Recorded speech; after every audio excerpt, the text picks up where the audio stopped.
Vamos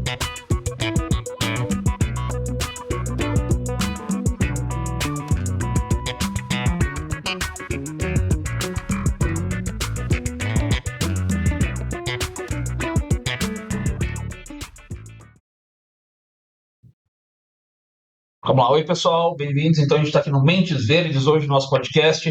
A ideia é a gente discutir preservação ambiental, vamos falar do lixo, vamos falar muito do PACO, né, do Programa Ambiental do Colégio Objetivo. Faz parte, então, o podcast de hoje faz parte para a gente atender as ideias do PACO. Então, bom, para essa conversa está aqui eu, o professor Luiz Gustavo, professor de História, Arthur, a Bia e a Ju, tá? Por favor, meninas. Prazer.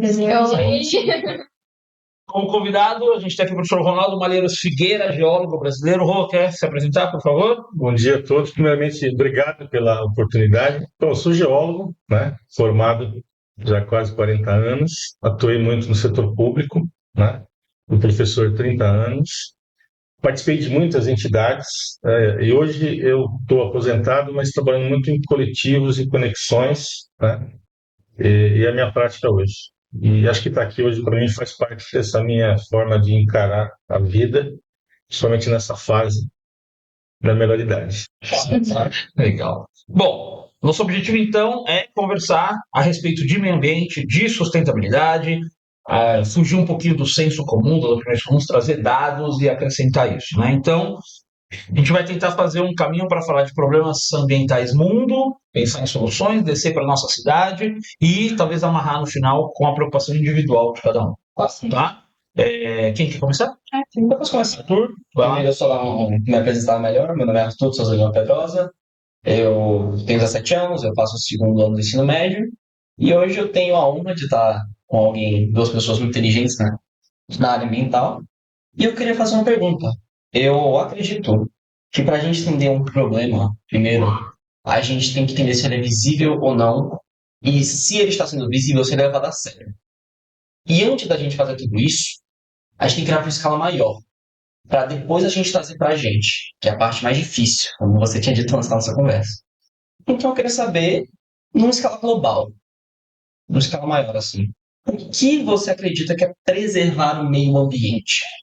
Bom, primeiro eu acho assim, acho que você ponderou muito interessante, que isso também suscita muito a participação nossa no território e na cidade. Tudo que você faz aqui, somando com cada pedacinho de cidades que fazem parte desse planeta, ela vai refletir no global. Então, acho que a partir daí, você começa a chamar a responsabilidade de quem está nesse local. Um outro aspecto também que eu acho que é importante a gente entender é a forma de como você enxerga tudo isso. Você ponderou legal, quer dizer, o global e o local. Mas tem que criar o que a gente chama de uma visão sistêmica das questões ambientais. E a gente fala muito na coisa da sustentabilidade, né? E ela tem um papel importante porque muitas pessoas olham essas questões que você colocou apenas da questão preservacionista. É aquela visão de ambiente que a gente tinha, né, nos anos 90, quando a gente teve a época 92, começou a discutir a questão da sustentabilidade, para começar a quebrar aquela visão poética, para aquela velha história. Enquanto muitas pessoas, poucas pessoas mais conscientes, olham para a questão poética, as pessoas que trabalham o ambiente transformado não incorporavam no seu olhar esses pensamentos. A partir daí, nós temos que inserir nesse processo o homem, que é o nosso grande desafio.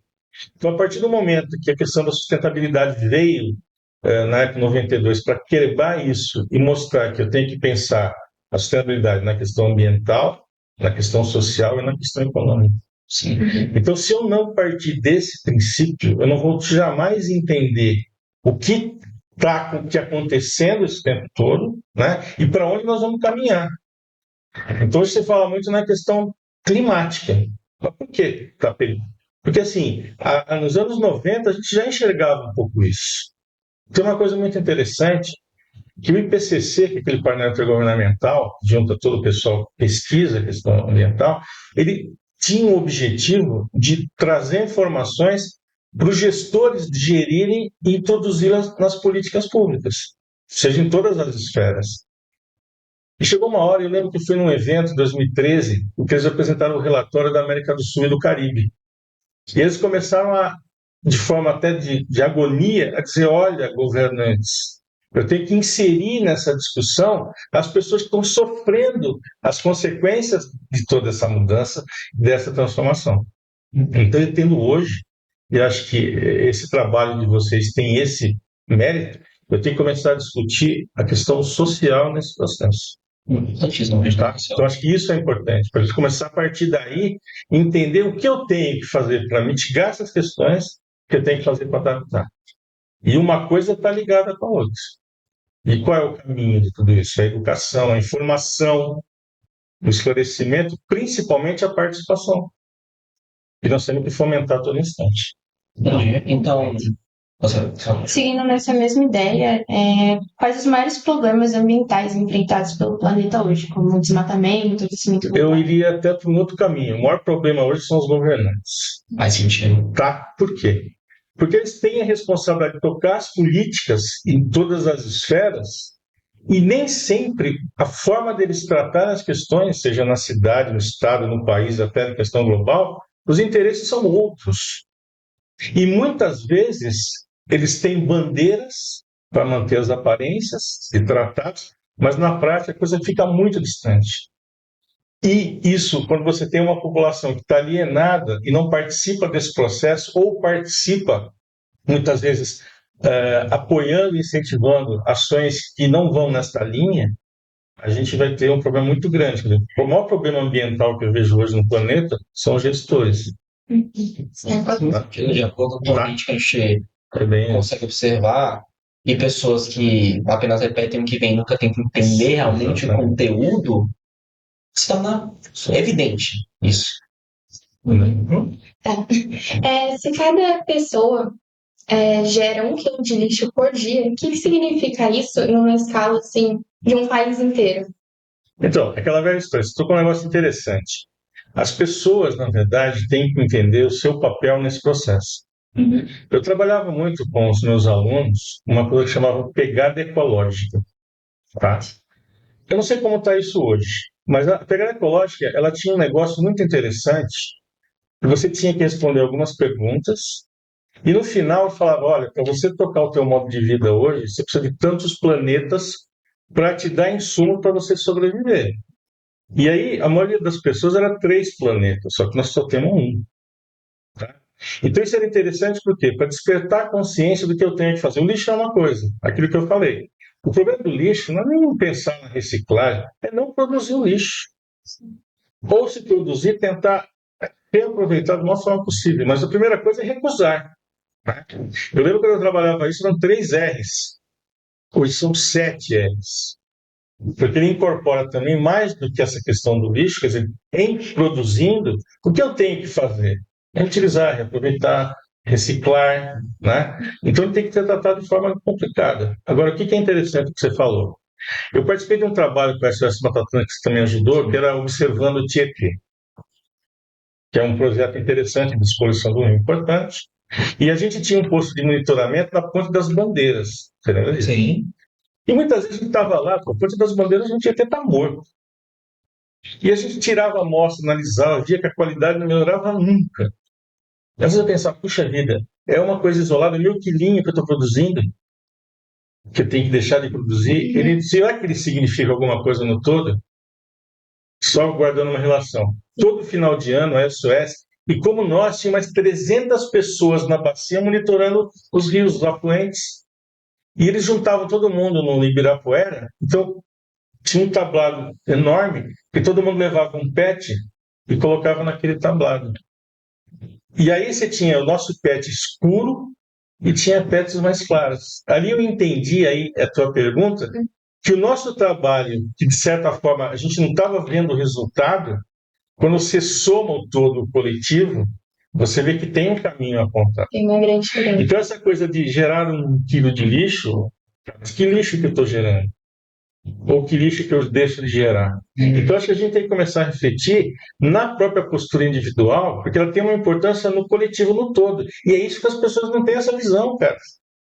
Você está entendendo? Então, deixa o outro estar fazendo. Porque aquela coisa, esse papo, vamos pensar local, porque a questão é global. Quando você fala isso, na cabeça das pessoas que não têm uma visão sistêmica e não prezam pela racionalidade, Ela fala, puxa vida, o problema é global. O que eu faço aqui não vai mudar nada. Só que é justamente o contrário. Você está entendendo como é que é Uhum. essa funciona? E aonde que é a transformação desse processo? No meio da educação. É aqui. É aqui, pessoal. As pessoas têm muitos pensamentos, né? De que, se o outro tá fazendo, então Tudo certo. deixa. Por que eu vou fazer? E o que é preocupante, pessoal? Vocês são ponto fora da curva. A geração de vocês, que vai estar daqui, sei lá, 30 anos no meu lugar, no lugar do Guga. Será que essa geração está sendo educada, entendendo e refletindo essas questões para lá na frente ser o responsável pela transformação? Esse que é o grande problema. Sim. Então, agora, qual a educação que a gente fala? Todo mundo fala para educação. Qual a educação? Aquela que é inclusiva, aquela que pensa, aquela que tem a visão sistêmica, aquela que olha essas três peças de sustentabilidade. É muito fácil lá, o meu condomínio é sustentável. Tudo bem. Será que é sustentável? Uhum. Então temos que entrar na essência, quebrar as coisas e entrar no ciclo das coisas. Entendeu? Acho que é bem por aí. Entendi. Eu tenho uma pergunta que, pegando o que você disse, sobre o consumismo. A gente vive hoje em dia em tempos que não só a minha geração, mas a sociedade humana e global como um todo, de consumismo exacerbado. Tanto como eu comentei com o professor Gustavo ontem, vícios. A gente tem visto usar muita sacolinha plástica no mercado, não usar as ecobags, a gente produz muito plástico PET, compra garrafinha plástica, sendo que a gente podia estar usando garrafa de metal, ou também de alumínio, que é reciclado facilmente. E eu sei que, na base de tudo, no final de todo problema, a solução é a educação. E a solução da educação em gerações mais novas, como a minha, eu acho que é um pouco mais fácil pela flexibilidade que a gente tem em entender alguns assuntos. Mas como que eu faço? Como você tem alguma ideia de como chegar em pessoas que já são mais velhas? Porque, por exemplo, eu tenho exemplos de pessoas mais velhas que quando a gente tenta comentar sobre assuntos como esse, frear o consumo, com frear o consumo, ter mais consciência na sua produção de lixo, é muito distante a ideia para eles. Você tem alguma ideia de como a gente pode melhorar isso, não só para a minha geração? Sim. Bom, primeiro assim, acho que você tocou um negócio, mudar o comportamento. Então, por exemplo, hoje quando você vai num lugar que a pessoa vem com uma sacola plástica, não precisa, eu pego o remédio e põe no bolso. Então, são posturas que é uma postura individual toda. Mas se todo mundo começar a fazer isso, quanto de sacolinha se deixa de produzir? Não é uma coisa garrafa de água, eu estou com a minha garrafinha de alumínio ali. Nem todo mundo entende o que significa essa garrafinha. Que o cara fala, mas ela vai ser reciclada. Cara, só que você está deixando de. Na origem da onde vem o petróleo para produzir isso aqui, você está entendendo? Você está aumentando a reserva de petróleo.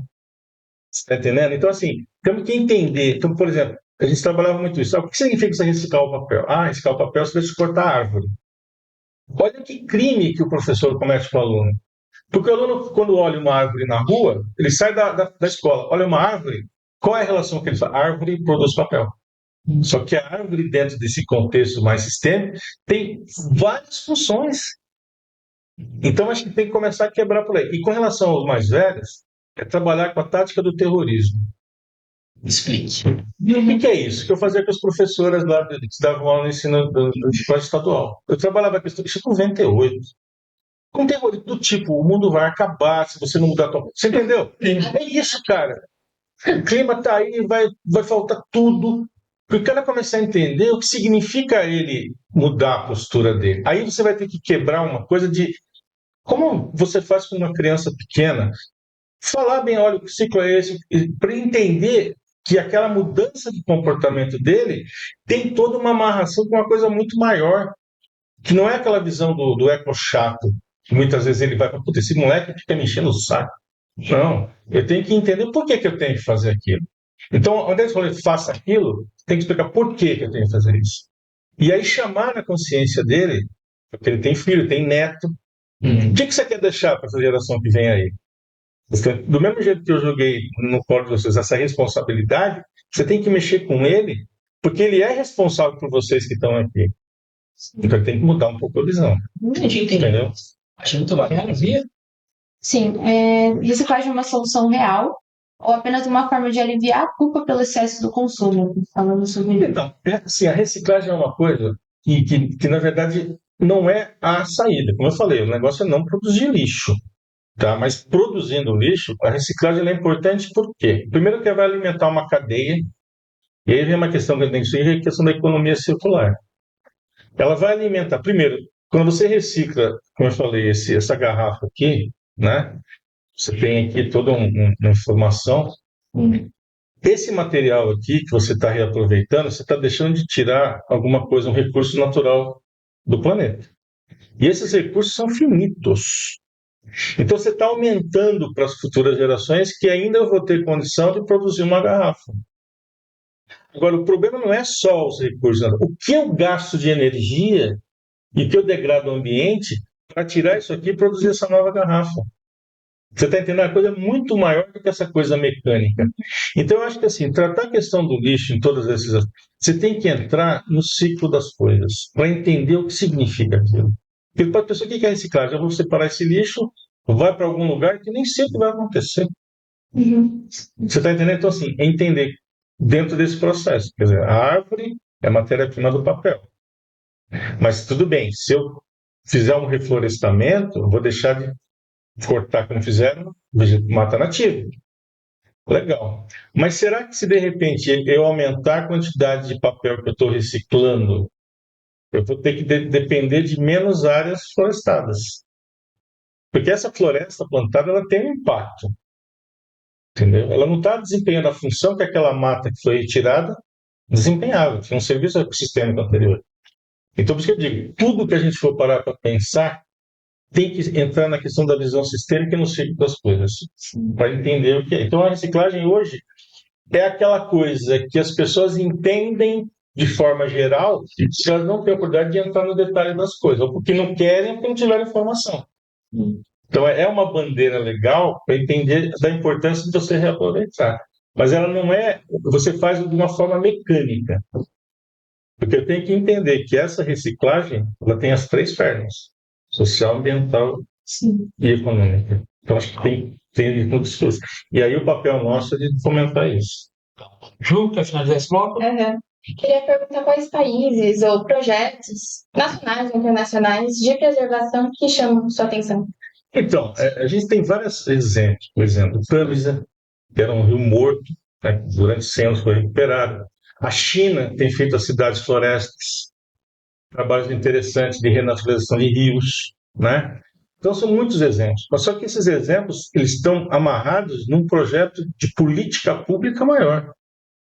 É que nem o Tietê. Tá? O Tietê é um rio poluído. Ele nasce na nascente do Tietê, né? Que você conhece bem, né? O Zé também.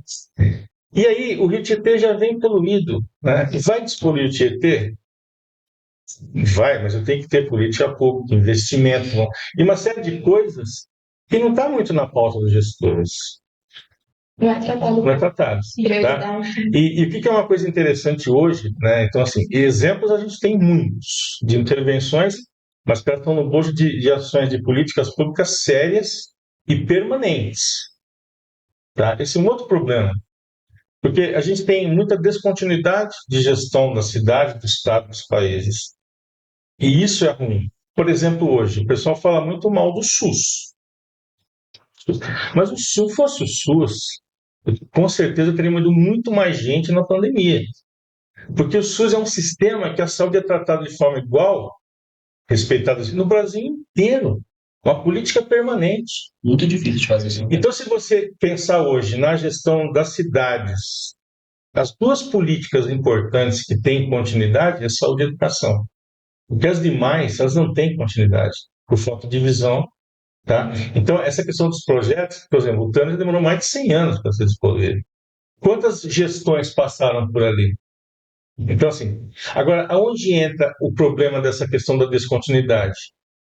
É uma coisa que hoje, na questão da gestão de risco de desastre, a gente está batendo muito, que é a participação da sociedade. Porque quando a sociedade ela é ativa e participativa, com conhecimento e propriedade, ela não vai deixar ter descontinuidade, ela vai cobrar com das políticas públicas. Por exemplo, o movimento ambientalista. Eu tive a oportunidade de conviver com os caras que foram férias do movimento ambientalista. Só que eles erraram no seguinte: as pessoas que eram liderança subiam na estrutura, viraram os big boss, esqueceram de formar base. Vocês estão entendendo o que é a base? A base é quem vai dar continuidade ao trabalho. Então você teve muitas rupturas no movimento, e mobilização é difícil. Porque quando você mobiliza, você ativa, a coisa para. Quando vem o outro depois de anos que quer retomar, você fala de novo essa história, eu não vou entrar nessa. Então essa coisa da continuidade ela é muito importante. Legal. E eu queria fazer uma última pergunta agora para a gente fechar o bloco. É que eu andei pesquisando e voltando no que você falou, não é só a gente saber que a gente produz 1 quilo de lixo por dia. A gente tem que entender qual lixo a gente produz por dia. E a gente vive numa era que o lixo de 1500 é muito diferente do lixo de hoje em dia. Sim. Principalmente quando a gente vai a questão de microplásticos, a gente vai a questão de metais pesados que é descartado junto com o lixo. E eu queria saber se a questão do lixo eletrônico, a questão do microplástico, o quão ela é destrutiva para a população mundial e urbana no geral. Porque o lixo de hoje em dia é muito mais corrosivo, Sim. eu digo patogenicamente. Então, porque assim, muitos contaminantes, eles permanecem no ambiente durante muito tempo, tá? E muitos deles, as pessoas acabam se contaminando, né, que tem um efeito cumulativo, e as consequências vêm muito depois. Você está entendendo? Então, e essa mudança dos materiais, por isso que eu tenho que entender, por exemplo, a questão do lixo eletrônico hoje. Ela virou um mercado, um negócio absurdo, em que as pessoas estão reaproveitando cada vez mais esses materiais para alimentar outra cadeia produtiva. Isso é uma coisa que antigamente não tinha. E outra coisa, a preocupação ambiental, na verdade, enquanto você coloca as leis, ela começa também a pegar. Antigamente, o pessoal enterrava produtos químicos em lugares com os passivos ambientais, que muitas pessoas nem sabiam que existiam. Tá? Hoje, não. Hoje você tem um controle ambiental muito maior. Você tem uma legislação, uma lei de crimes ambientais aqui no Brasil. Funciona bem? Não funciona, mas ela pelo menos gerou uma questão de pessoas que já foram presas por danos ambientais.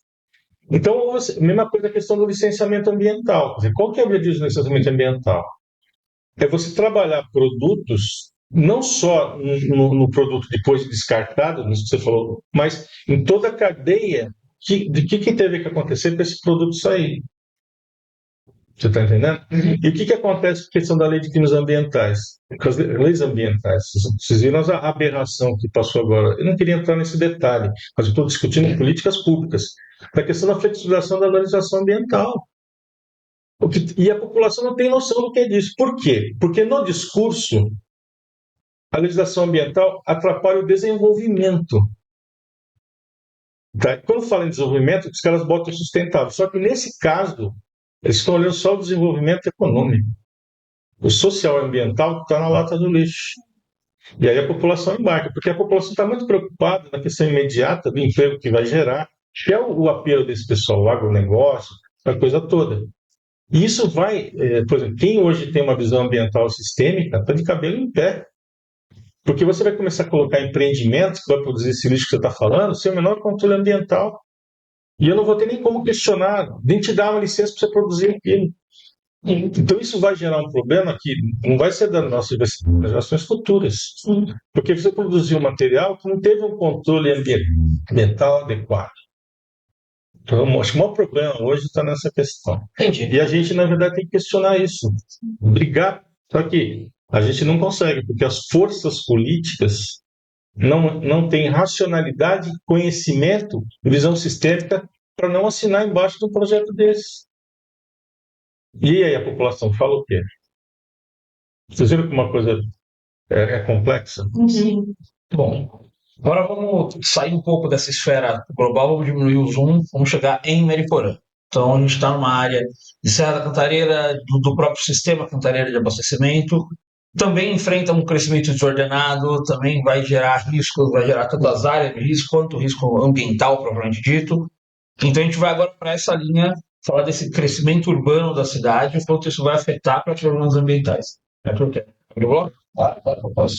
Mas a gente, antes de eu fazer a pergunta, vamos conversar um pouco. A gente sabe que a gente vem conversando até agora, o papel de cada pessoa é muito crucial. E, infelizmente, no meu condomínio, por exemplo, a gente tem a lata de lixo, mas como você falou anteriormente, a transmissão, Eu não sei se realmente é realizado de maneira efetiva, eu não sei se ela tem um destino ideal, eu não sei nem como é que funciona. E muitas vezes a gente pode acabar fazendo só por desencargo de consciência, como comentado anteriormente. E só uma palhinha sobre isso, e agora a gente pode ir para a nossa pergunta, que é, com o crescimento acelerado das cidades, muitas famílias acabam vivendo em encostas, beiras de rios ou áreas de preservação.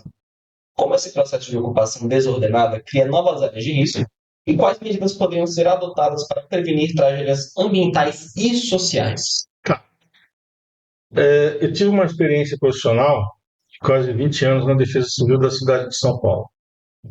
Hoje, quando você fala na questão dos desastres naturais, que tem a ver com a questão que você comentou, as encostas, essa coisa toda, a gente está num cenário que há 20 anos atrás ele era mais tranquilo, porque a gente não tinha a questão dos extremos climáticos que está acontecendo hoje.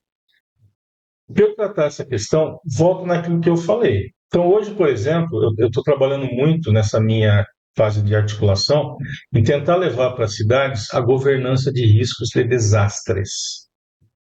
E tentar mostrar para os caras que essas questões não é a Defesa Civil que mexe. A Defesa Civil cuida de resposta. Quando acontece o problema, eu vou atender. O restante, todas as áreas da administração têm que trabalhar. Então, hoje, por exemplo, quando você fala em ordenamento territorial, um plano diretor atualizado, um controle de uso do solo, que é responsabilidade da prefeitura, entre outras coisas, que é uma política, ela tem, quando ela é bem feita, reflexo nessa questão da não produção de áreas de risco. Porque não adianta eu fiscalizar e não deixar as pessoas a morar, só que as pessoas têm que morar. E quando a cidade cresce sem planejamento, quando for planejamento, não é botar rua, coleta de lixo e saneamento. Você pensar uma política habitacional para poder colocar essas pessoas de forma segura. Então, o desafio hoje é você, primeiro, não deixar produzir áreas de risco. Não é só com fiscalização, botar lá a polícia, mas é dar alternativa habitacional para as pessoas morarem numa área de risco. Então, hoje eu entendo que essa questão hoje, que envolve assim, você produzir área de risco e, por tabela, você vai gerar impacto, desmatamento, passa por você encarar o problema de forma sistêmica. Tá. Como é que está a política habitacional da minha cidade de Mariporã? Porque assim, se eu não der alternativa, e aí quem está de fora, quando vê uma área de encosta escorregar e morrer as pessoas, sabe o que as pessoas falam? Olha, eles foram morar na encosta, transferem para eles uma responsabilidade que é do poder público. Culpa vítima. Vou dar um exemplo para vocês. Em 2011, na região serrana do Rio de Janeiro, morreram 1.500 pessoas. Tá? 1.500 pessoas. Falaram que morreram 900, mas mais de 500 não foram encontradas.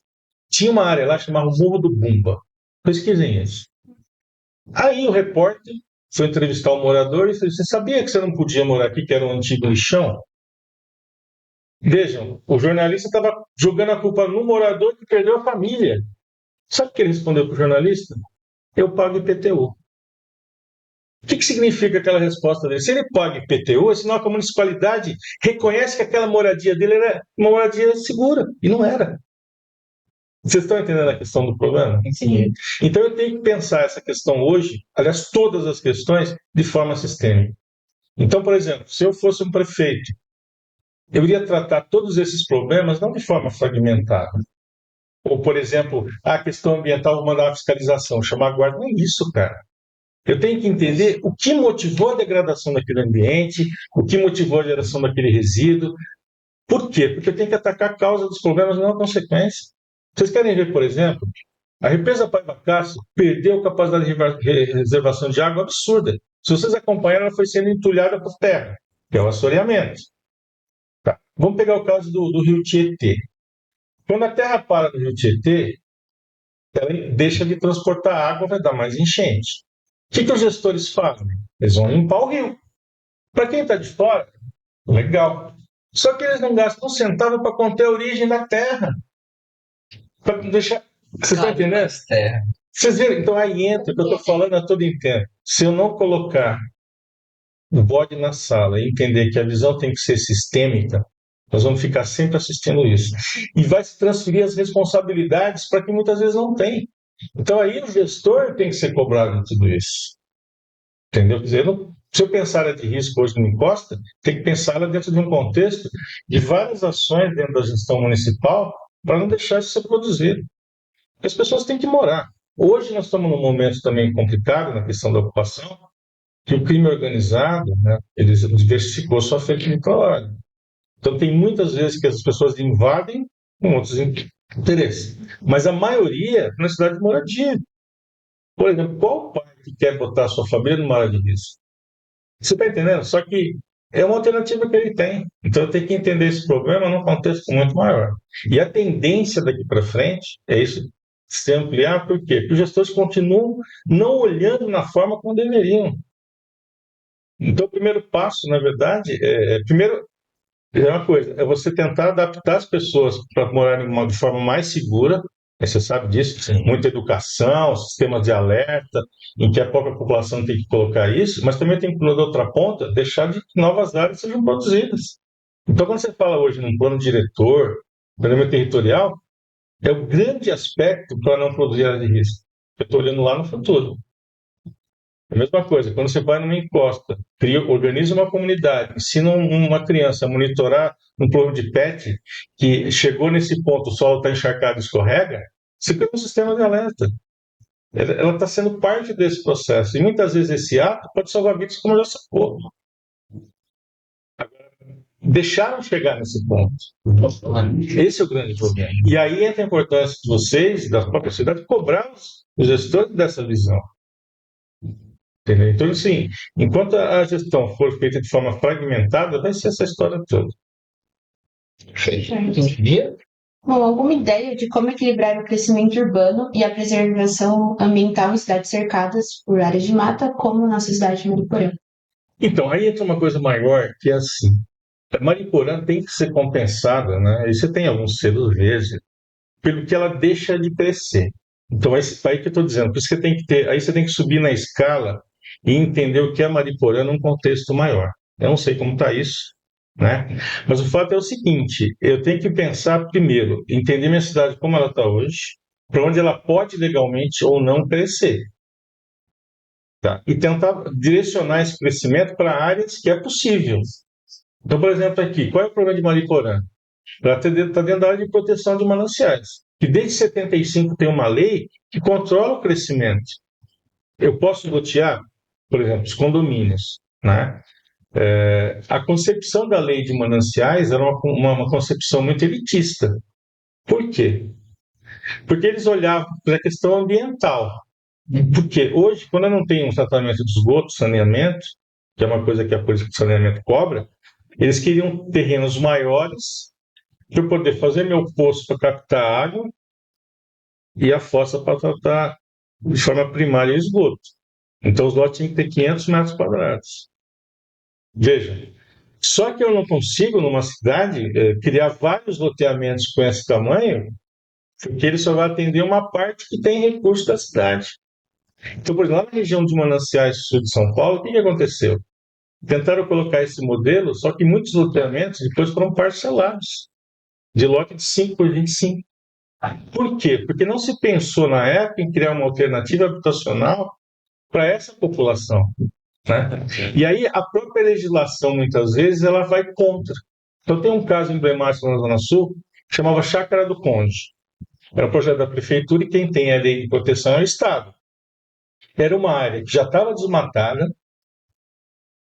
ela tinha um núcleo de mato, então qual era a proposta da prefeitura, que apresentou para o Estado e que ele não aceitou? Vou construir conjuntos habitacionais, porque a lei só deixava casas de 2 andares, só que aqui eu vou fazer um sistema de tratamento de esgoto, vou preservar aquela área de vegetação que ainda tem, fazer um puta projeto ambiental. Isso é nos anos 90.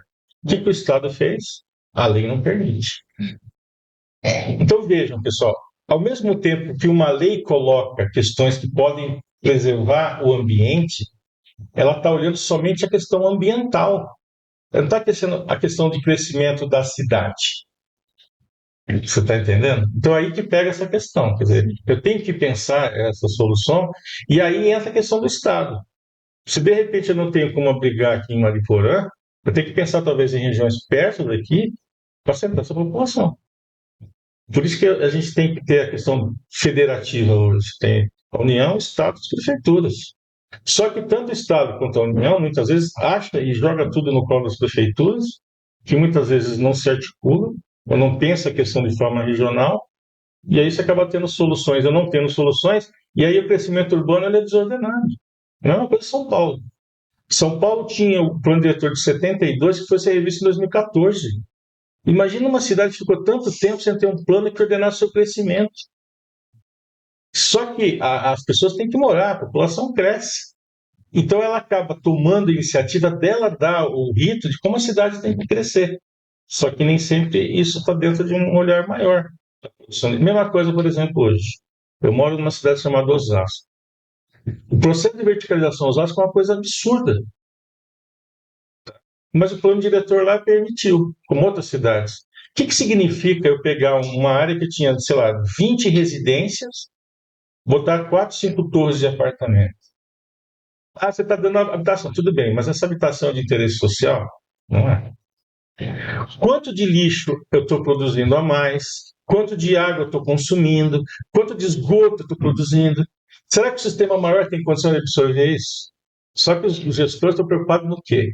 No IPTU. Vocês estão entendendo como é que a coisa pega? Então a gente tem que ter um ordenamento desse. Ju? Para finalizar. Não, eu queria voltar, né, na coleta seletiva, que a gente tinha falado, né, que são poucas pessoas, né, que têm acesso, assim, na cidade, alguns condomínios, né, uma classe mais privilegiada, vamos dizer. O que você acha que falta para alcançar todos os Bom, públicos? primeiro assim, acho que a questão da educação é fundamental. Uhum.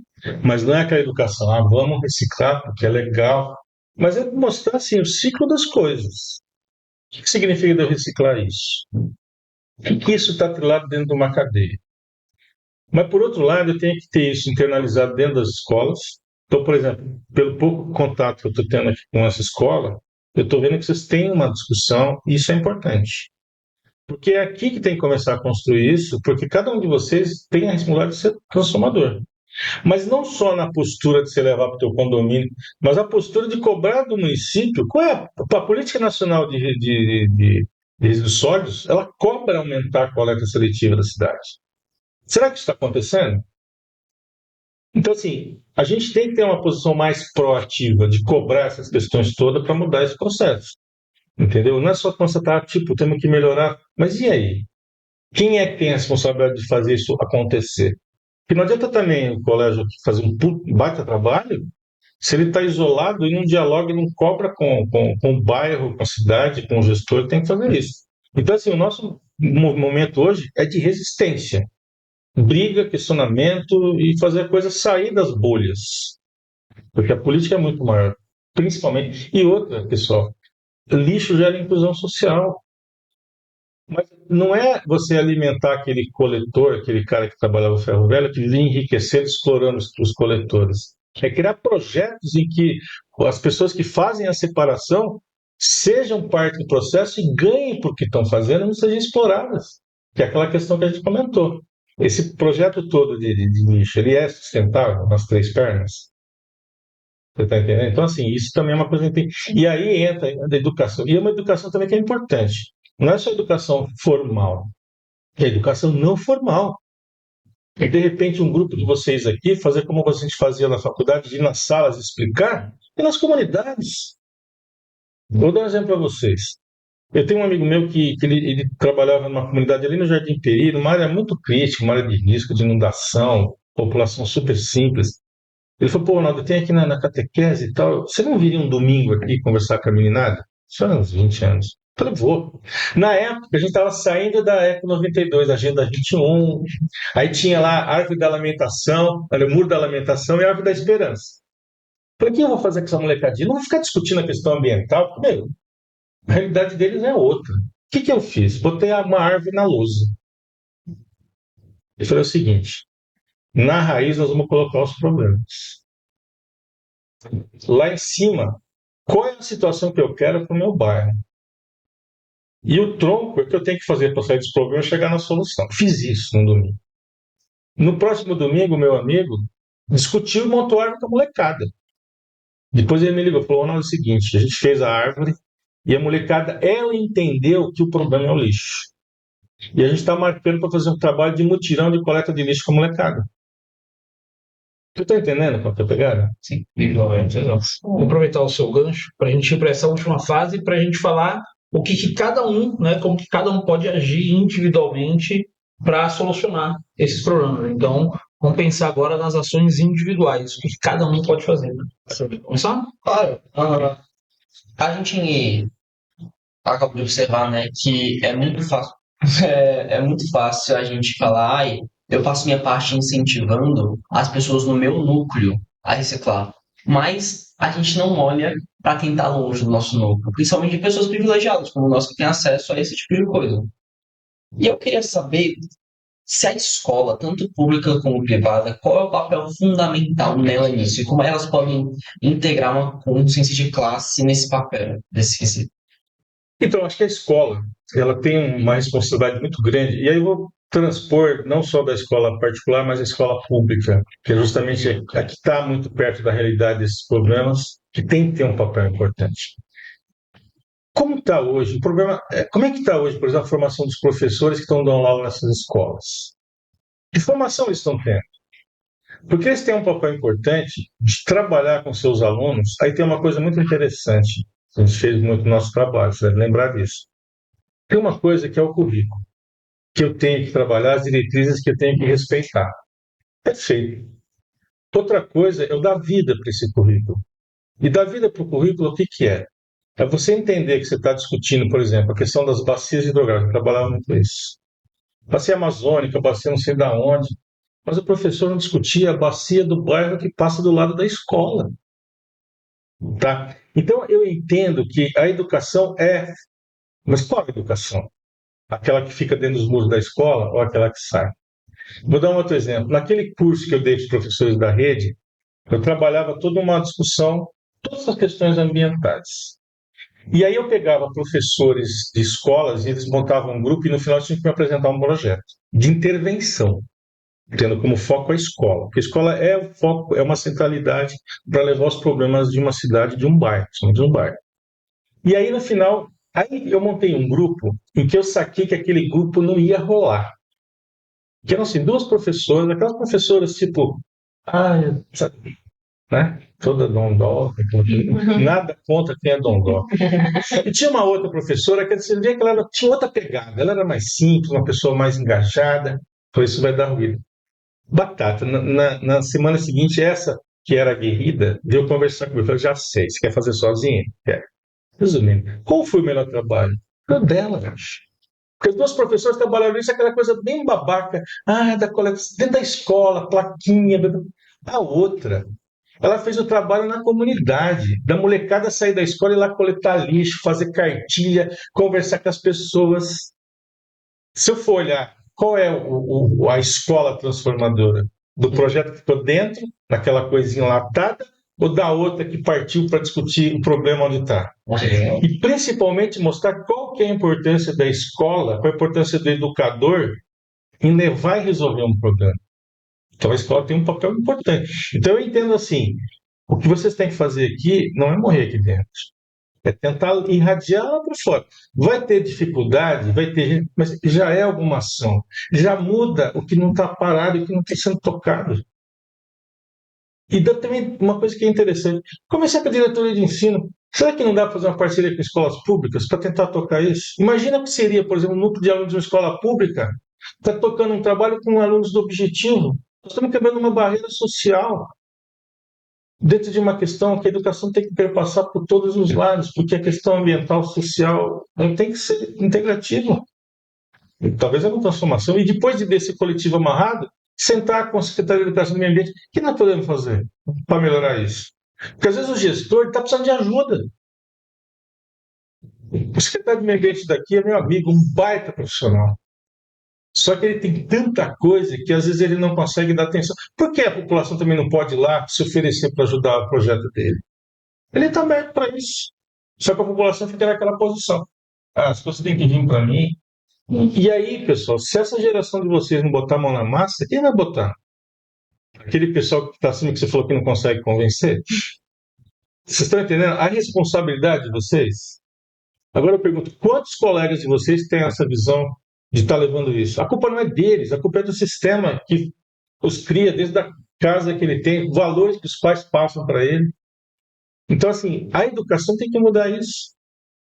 Não. Ela tem que ser uma coisa, vou dizer assim, que bom sentido, de resistência, de revolução, nas coisas sérias, racionais, valores, entendeu? Acho que é por aí. Perfeito. Bia? Bom, entrando, você comentou de escola pública particular, temos o PACO aqui na escola, o Projeto Ambiental do Colégio Objetivo, onde entra a gincana solidária. A gente separa tampinhas, lacres, óleo de cozinha usado. Então, esse ano, tipo, foi uma coisa muito legal, conseguimos juntar muita coisa. Porém, tem alguns alunos que ficam de fora disso, sabe? Não quer participar. E não sei de onde tirar incentivo para colocar na cabeça dessas pessoas que é um projeto importante. Por exemplo, na final da nossa gincana, que é uma diversão e, ao mesmo tempo, a gente está ajudando o próximo e ajudando o meio ambiente. E teve o desfile também de roupas recicláveis e usamos muita coisa. Teve diversas coisas. Só que tem muitos alunos que realmente não entendem isso. E qual a ideia para passar para eles essa ideia? Qual a ideia para passar para eles? Como incentivar. Você tocou um negócio interessante. Até hoje eu sou um cara de movimento, de mobilizar as pessoas, de levar bandeiras. Eu estou 35 anos no sindicato do geólogo. Só sindicato é um sindicato pequeno, que a gente já fez muita coisa. Só que é sempre 2, 3 pessoas para tocar. Tá? Eu fico pensando, puxa, vale a pena? Vale a pena. Então, se você tem um coletivo, sei lá, de 100 alunos, de 5 estão querendo fazer, continue fazendo. O que a gente não pode fazer é quem está afim perder o pique por esses caras, porque vai chegar uma hora que eles vão começar a enxergar os resultados. Vou dar um exemplo para vocês, da época eu era estudante. Eu e o Lambreta, que era meu colega de faculdade, eram pessoas que vieram da periferia, estudou em escola pública. Eu fiz a Universidade de São Paulo. Numa época, 40 anos atrás, que não tinha hoje, como vocês têm, várias faculdades públicas. Tá? Eram poucas. Eu entrei, né? E a gente era discriminado, em todos os sentidos, né? E aí tinha uma comissão de estágio da turma anterior que foi desmontada, ninguém queria pegar na sala. Eu e o Lambreta, a gente fomos Carter, uma empresa de mineração, Vale do Rio Doce, e ninguém nos ajudou do coletivo da minha sala. Falei, Lambreta, não vamos desistir. Sabe o que foi legal depois? É que nós conseguimos estágio em grandes empresas. Quando a gente chamou uma reunião para decidir quem ia, aquelas pessoas que não nos ajudaram estavam lá para disputar uma vaga.